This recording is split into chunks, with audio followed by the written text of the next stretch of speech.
Greetings! Welcome to Nina's World. This podcast provides a short respite from the trials and tribulations of everyday life. We're going to step back in time to the 1950s and 60s. And now, our story.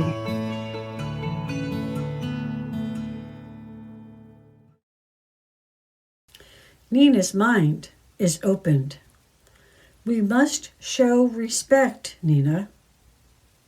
There were some people at the Maple Avenue Elementary School that Nina didn't see very often. People like Miss Garrison, the principal, Mrs. Ridgway, the school secretary, or Mrs. Cronin, the school nurse. They were usually in the office area.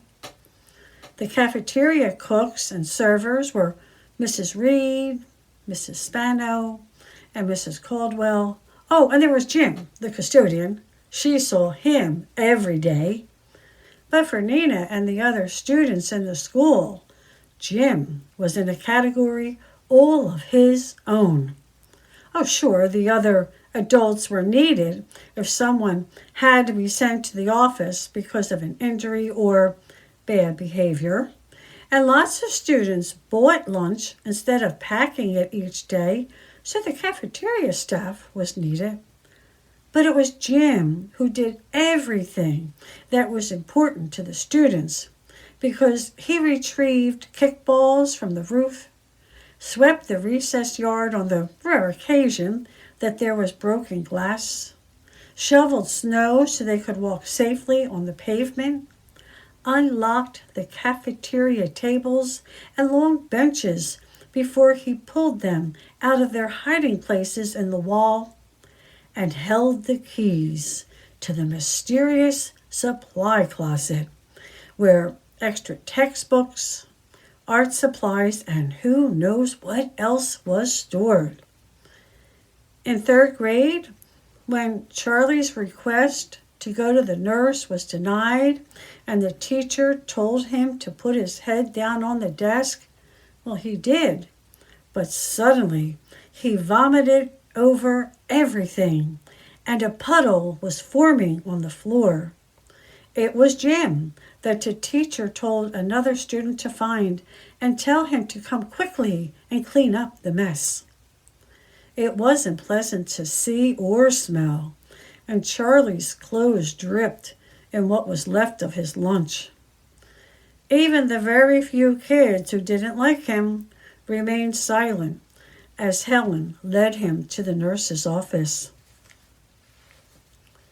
Jim entered with a cart holding a broom, mop, paper towels, a bucket of sawdust, and a bucket of water. All the students received a how-to lesson on how to clean up vomit from the desk and floor. Fortunately, Charlie's social studies book escaped the worst of it. As Jim prepared to leave the room, the students started to applaud and cheer. Jim just smiled and gave a wave to his appreciative audience. Nina remembered it was Jim who had accompanied Miss Garrison in their search for her when she had hidden in the recess yard bathroom instead of returning to her second grade classroom. Yes, Nina had been distraught about her teacher leaving, and the principal and Jim had been kind to her instead of angry.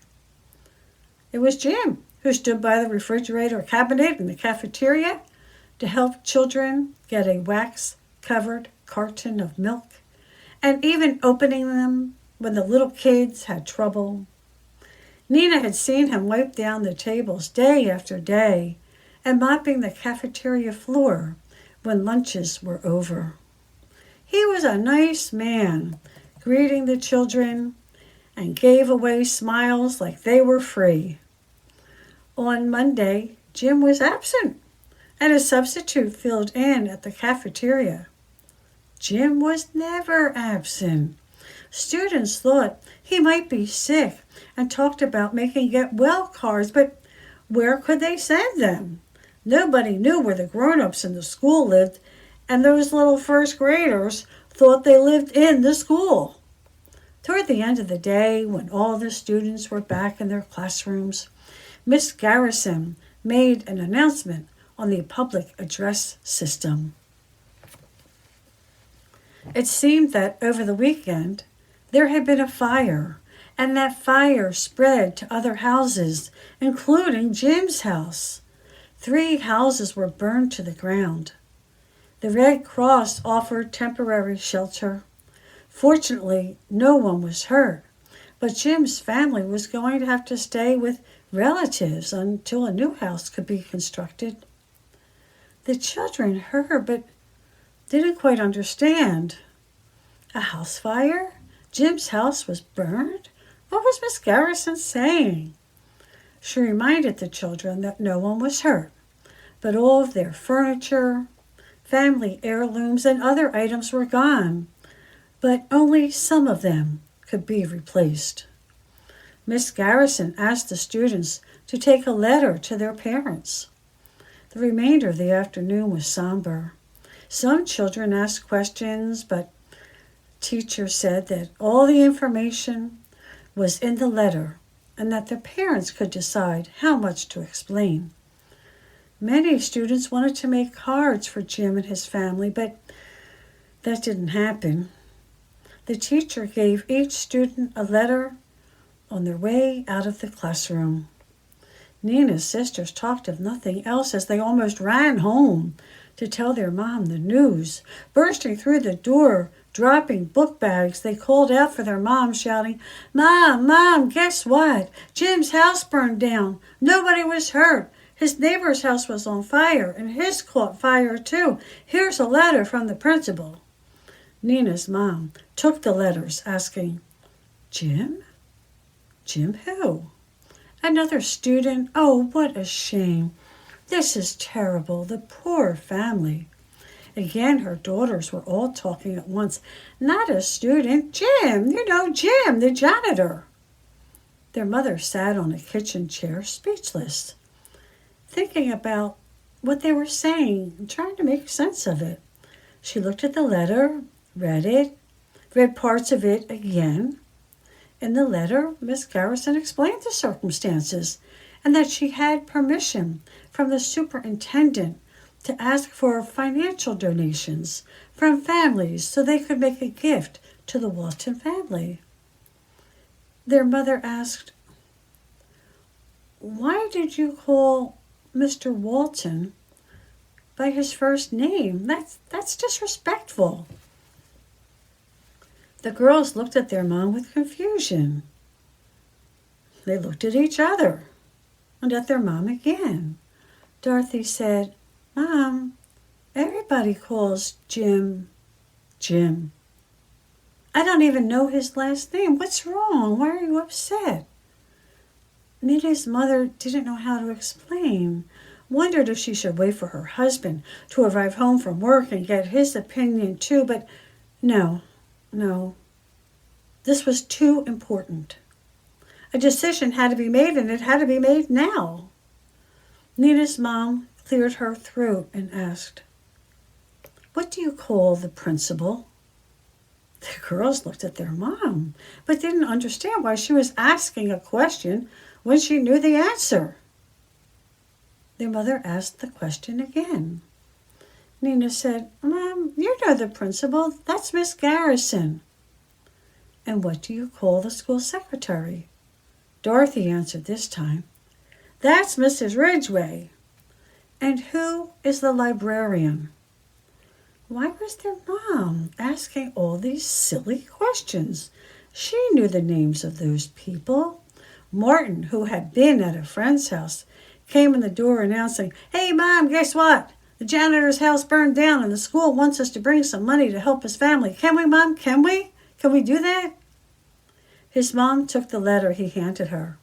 She was making quite a collection of those letters. His mom asked Martin, "What's the custodian's name?" Martin answered as his sisters had. "Jim. You know Jim, don't you? Oh, guess you never met him. He's the colored guy."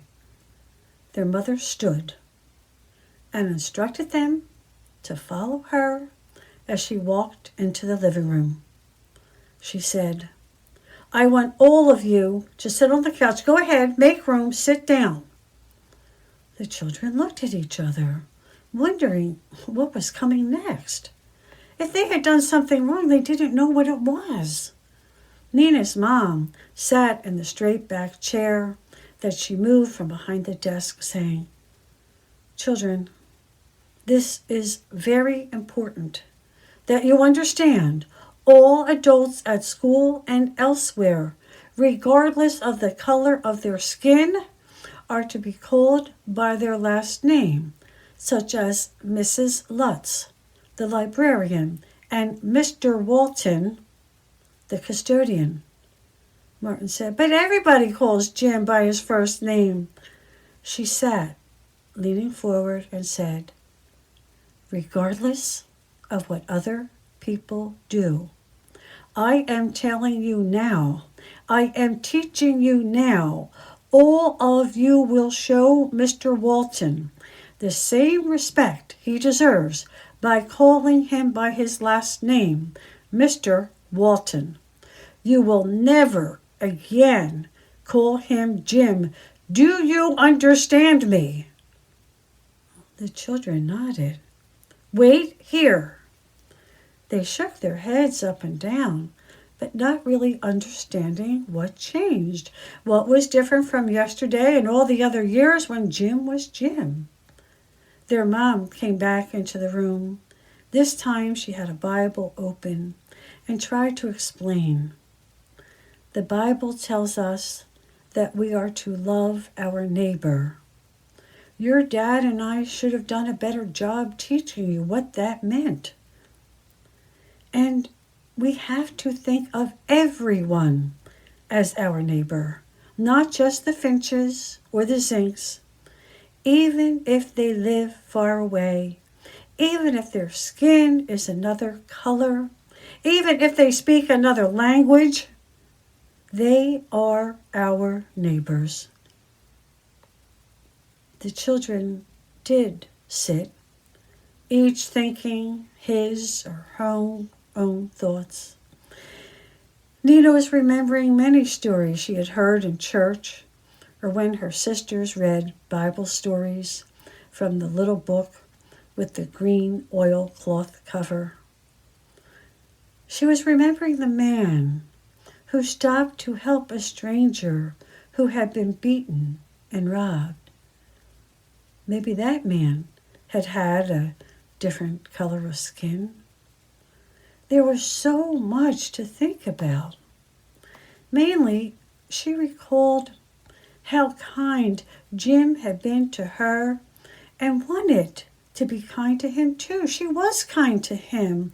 She had never, ever thought about the fact that Jim was called by his first name. It was just the way it was. Miss Garrison had called him Jim. All the grown-ups had. As far as she knew, everyone liked Jim. Everyone liked Mr. Walton. Nina decided she would do what her mother had said to do. From then on, Nina would always call her friend Mr. Walton. The end. Thank you for visiting with us today. If you like what you heard, please subscribe to this podcast and share it with everyone you know. Return next week for another story from Nina's World.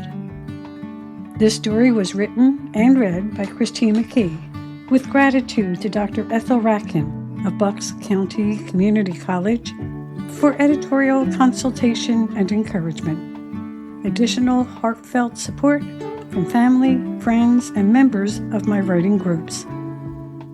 Technical support was provided by Mr. Dan Tarrant of Personally Catholic. Sound engineering by Mr. Andrew Kimmel of AK Productions.